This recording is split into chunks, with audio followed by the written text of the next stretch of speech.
In this video, I am going to walk you through how to create your very own Desmos Polygraph activity. So I'm here in my Desmos classroom account, and I'm going to select Custom Activities, and then go right to Create a New Activity. My activity is going to be about fractions. And at any point, I can come back to these parts and edit. This is going to bring me into the Activity Builder platform. This is the editing page. And on the left-hand side, you can see I have several components to choose from. We're going to go down and select Polygraph. And then let's go in and make your cards. You're going to see a warning message. Before this activity can be assigned to students, the Polygraph must have 16 unique cards. So it's a great idea to come up with your 16 equations or 16 images prior to getting into your Desmos account and setting up your activity. If you want to use the graph, it will warn you if you have used the same equation. You can see our warning messages, the card is not unique.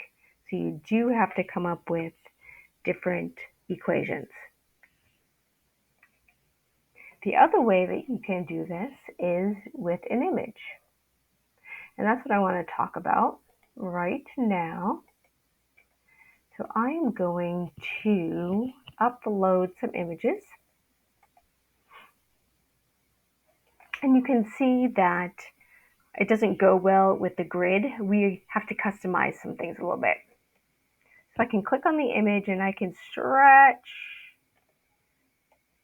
and I can move it off to the side and stretch some more.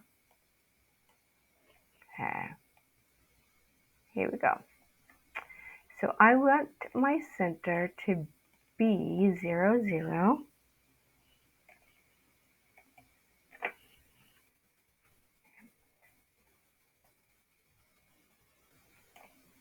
And my width, it says it's 28. I'm going to go with even it up with the 28, and I'm going to even this up with 21. So make note of these three numbers. The center is being 0, 0, the width is 28, and the height of 21. And now I can go up here and turn off the grid and the X and Y axis. So I have 1 of 15 cards set and ready to go.